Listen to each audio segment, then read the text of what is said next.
आज के इस अज़ीमुश्शान जलसे मोहब्बत में तशरीफ फरमा जुमला उश्शाक़ान मुस्तफ़ा अलैहि सलातो वस्सलाम अस्सलामु अलैकुम व रहमतुल्लाहि तआला व बरकातुहू।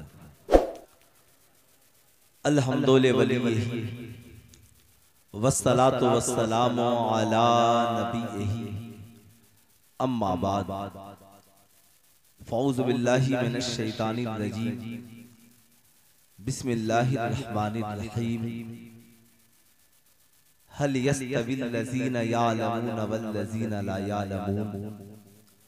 सदक़ल्लाहुल अलीयुल अज़ीम।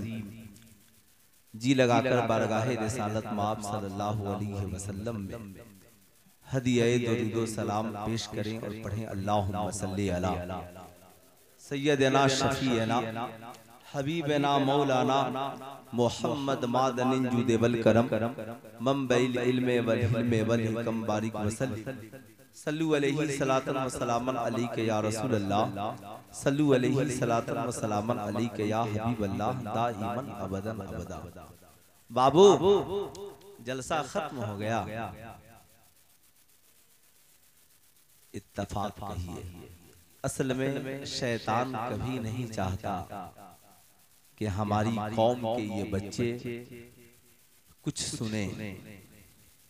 ऐसे सुनने के लिए तो बच्चों के पास बहुत कुछ है।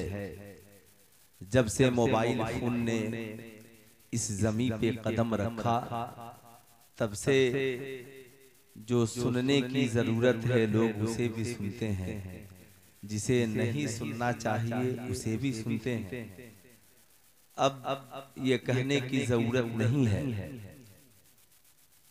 लेकिन शैतान कभी नहीं चाहता कि कोई नौजवान हमारे उलमा के खिताब को सुने, इसलिए कि उसे इस बात की फिक्र है कहीं ऐसा ना हो कि सुन ले तो जिंदगी में बदलाव आ जाए।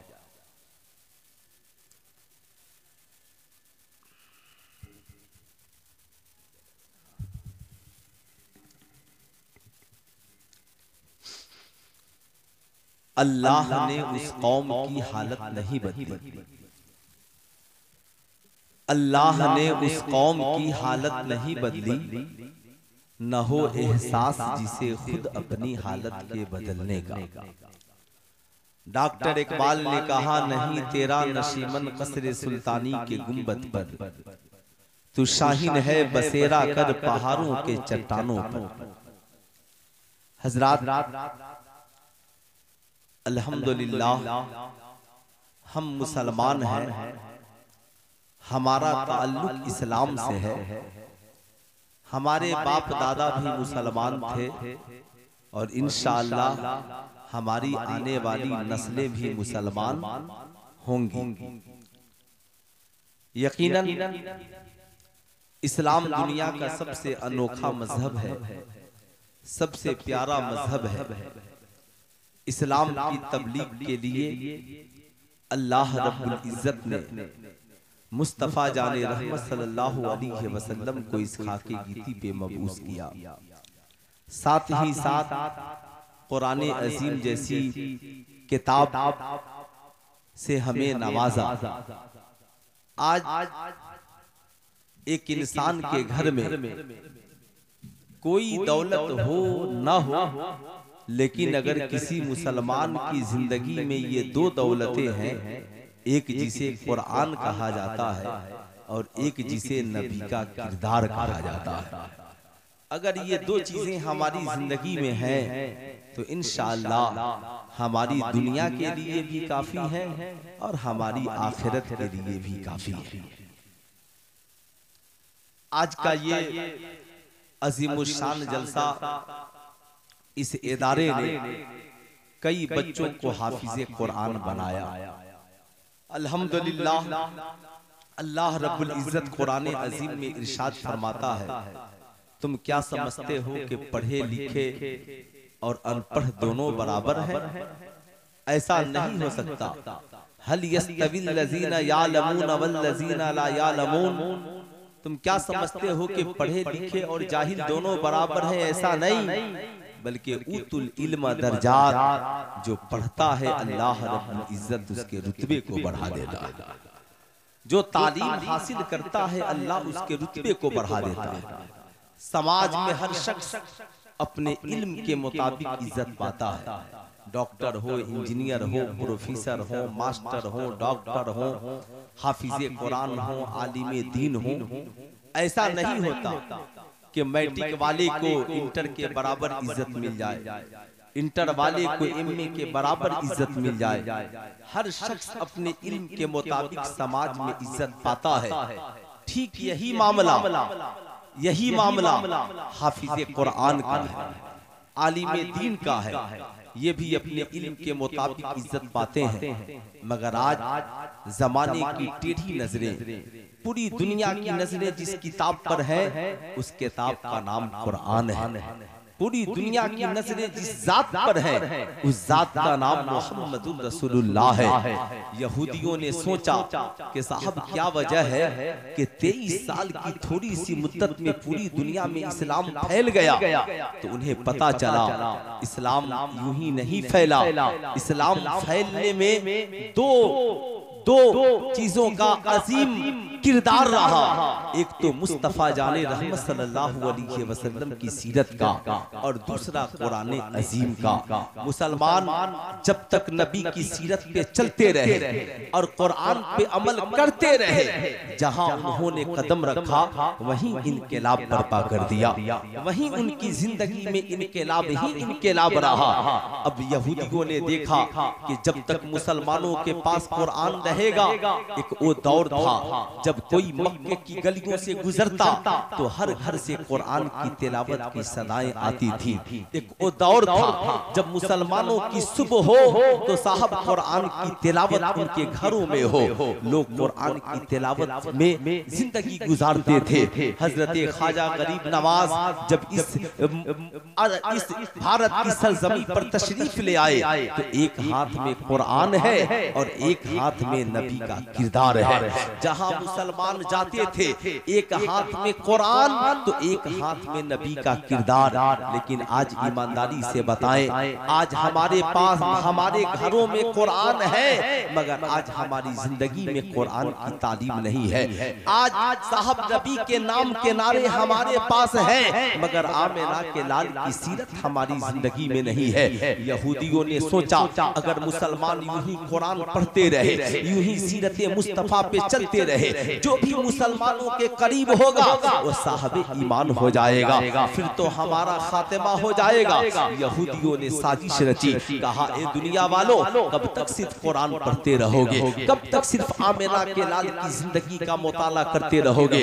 कुरान एक धार्मिक पुस्तक है, कुरान को उन्होंने महदूद नजरिए के जरिया पेश करना शुरू किया। कहा कुरान वो पढ़े जो धार्मिक इंसान हो, कुरान वो पढ़े जो आलिम हो, कुरान वो पढ़े जो मौलाना हो। कुरान सबको पढ़ने की जरूरत नहीं है। डॉक्टर साहब है कुरान ज्यादा पढ़ने की जरूरत नहीं है, इंजीनियर साहब है कुरान ज्यादा पढ़ने की जरूरत नहीं है। नबी की सीरत वो पढ़े जो आलिम मौलाना मुफ्ती हो, नमाजी हो, दीन से जिसका लगाव हो। अब इन्होंने ये नजरिया पेश कर दिया कि कुरान तो सिर्फ एक धार्मिक पुस्तक है, नबी की जिंदगी एक धार्मिक जिंदगी है। लेकिन आइए कुरान से पूछते हैं, ऐ कुरान तू बता तू क्या है? कुरान कहता है हुदल लिन्नास, मैं तो पूरी दुनिया के इंसानों के लिए हिदायत हो। जब बात नबी की आई तो कुरान ने कहा महबूब ऐलान कर दीजिए या अय्युहन्नास इन्नी रसूलुल्लाह इलैकुम जमीआ,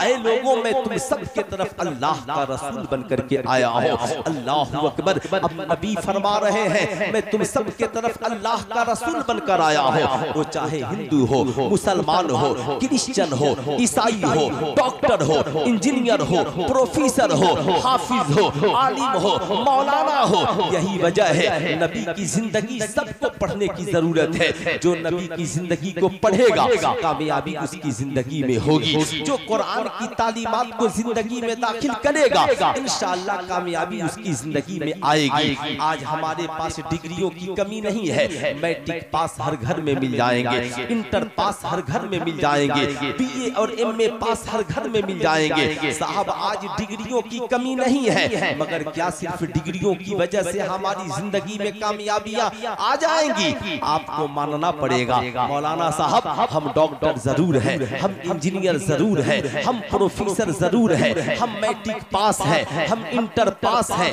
हम बीए पास है, मगर एक कामयाब जिंदगी के लिए लक़द काना लकुम फी रसूलिल्लाह उस्वतुन हसना, मुस्तफा जाने रहमत की जिंदगी जरूरी है, मुस्तफा जाने रहमत की सीरत की तालीमात जरूरी है। जब तक एक मैट्रिक पास की जिंदगी में नबी की सीरत नहीं आए, उसकी जिंदगी में इनकलाब नहीं आएगा। जब तक एक डॉक्टर, इंजीनियर, प्रोफेसर या हर मुसलमान की जिंदगी में आमिना के लाल की सीरत नहीं आए, तब तक उसकी जिंदगी में इनकलाब नहीं आएगा। उसके पास चाहे जितनी डिग्रियां हो, उसे पता ही नहीं चलेगा हलाल क्या है, हराम क्या है, अच्छा क्या है, बुरा क्या है, खाना क्या है और क्या खाना नहीं है, खाने का तरीका क्या है, पीने का तरीका क्या है, शादी ब्याह का सलीका क्या है, उसे पता ही नहीं चलेगा। जिंदगी कैसे गुजारनी है, माँ बाप का अदब व एहतराम क्या है, भाई बहन के हुकूक क्या है, समाज में जीना कैसे है,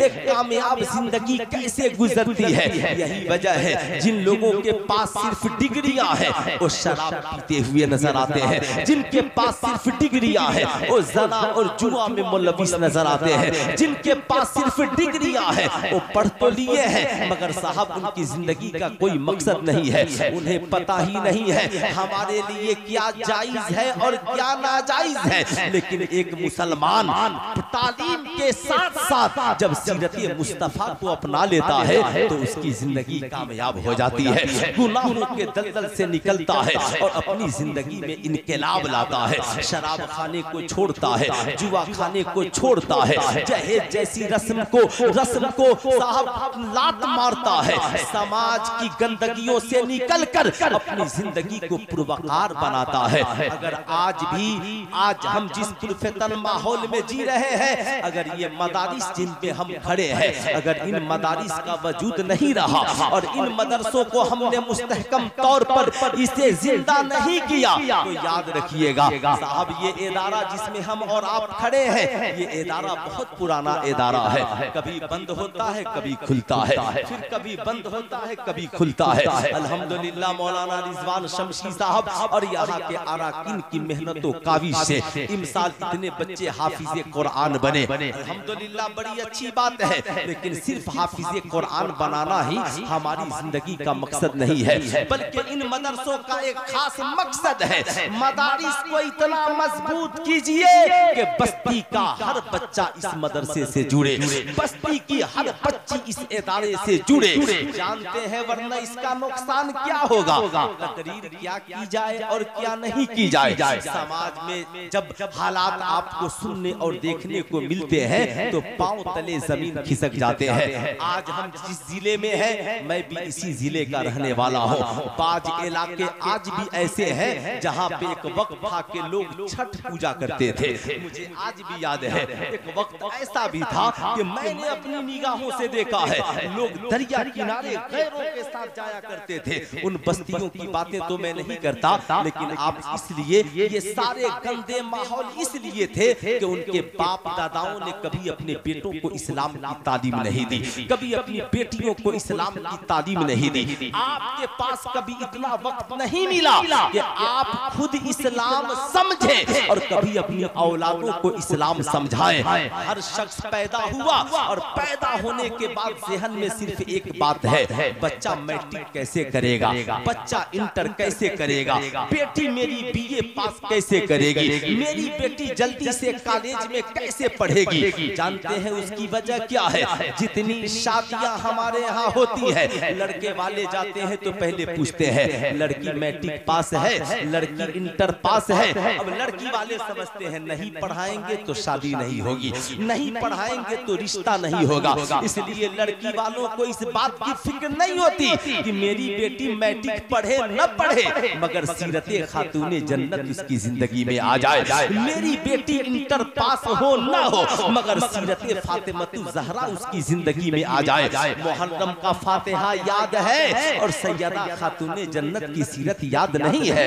11वीं शरीफ का फातिहा याद है, सरकार गौसे आजम की वालिदा की सीरत याद नहीं है। आज बड़ा अफसोस होता है, आप इस बात पे ताज्जुब करेंगे, उलमा आंसू बहा रहे हैं, दानिशवर आंसू बहा रहे हैं, कौम के बेटे कौम की बेटियां मुर्तद हो रही हैं। ये सिर्फ यहाँ का मामला नहीं, पूरे हिंदुस्तान का ये अलमिया है। वो चाहे उत्तर प्रदेश हो, वो चाहे बिहार की सरजमी हो, सारण कमिश्नरी हो या कोई और गोशा हो, सिर्फ बेटियां ही मुर्तद नहीं बल्कि नौजवान लड़के भी मुर्तद हो रहे हैं। उसकी वजह क्या हो सकती है? उसकी सबसे बड़ी वजह यह है हमारी जिंदगी की जेहालत। हमने कभी ईमान को समझा नहीं कि ईमान की हकीकत क्या है, ईमान की चाशनी क्या है, ईमान का मजा क्या है, इस्लाम की हक्कानियत क्या है, हमने न खुद समझा न कभी औलादों को समझाने की कोशिश की। अल्लाह रब्बुल इज्जत कुरान अज़ीम में इरशाद फरमाता है,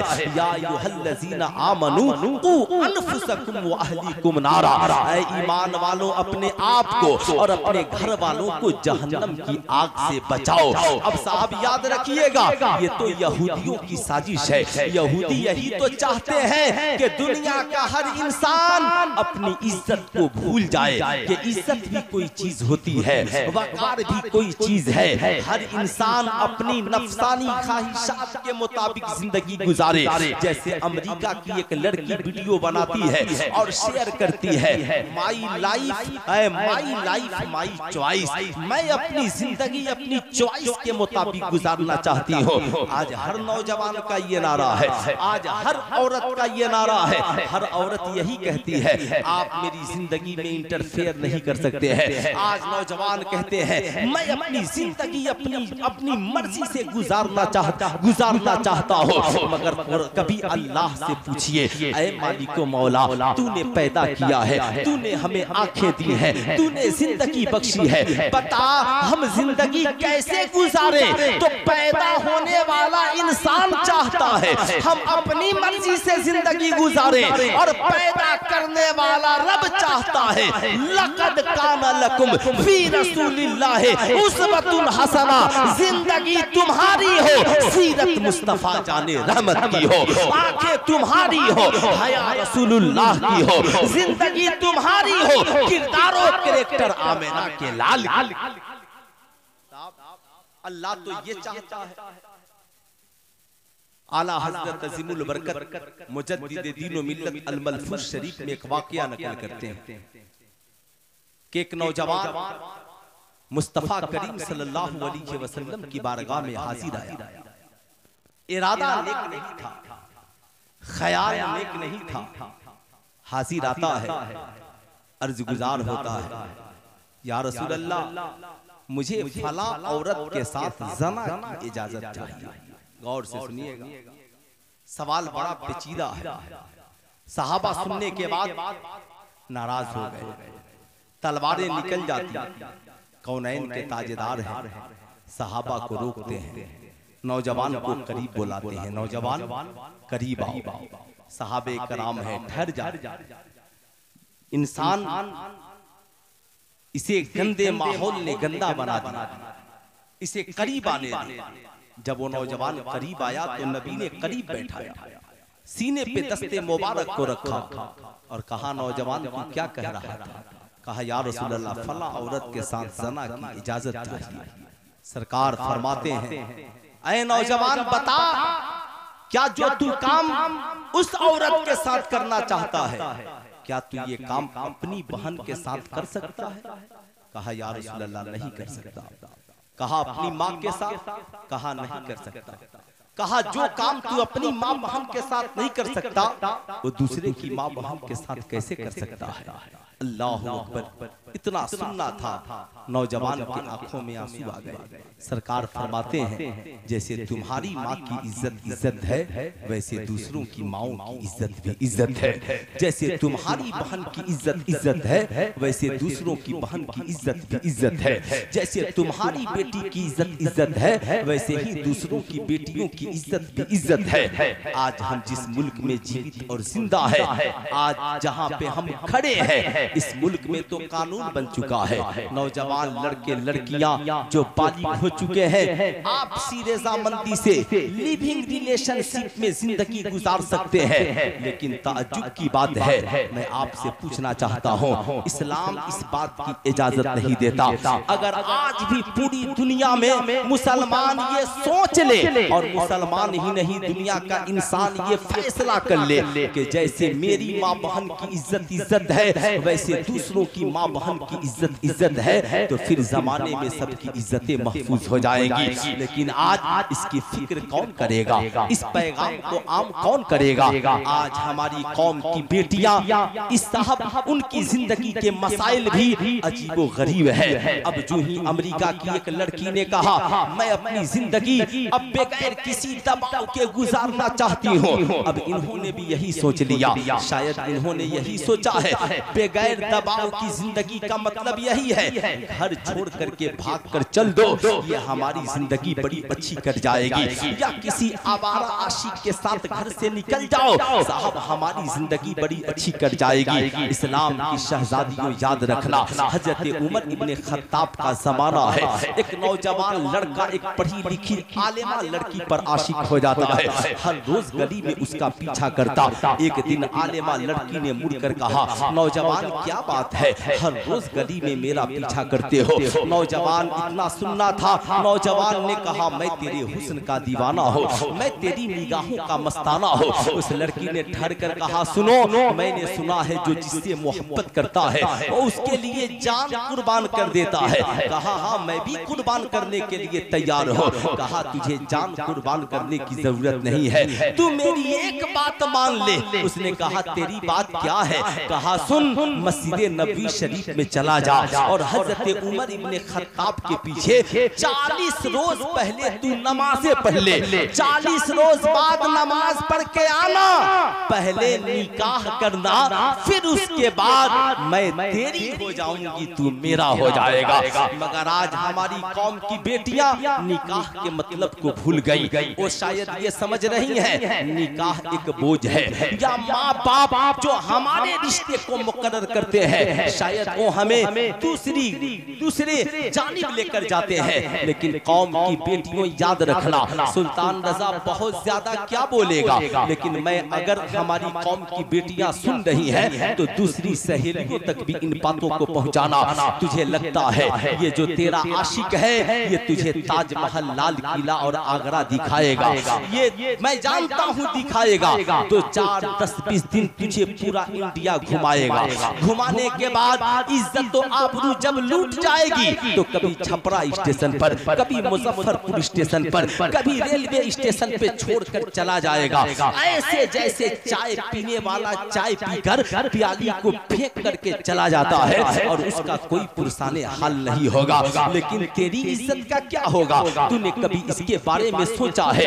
अगर तेरा आवारा आशिक तुझे लेकर चला भी गया, अगर तुझे अपना भी लिया तो जानती हो न ससुराल में तुझे इज्जत मिलेगी न मैका में तुझे इज्जत मिलेगी।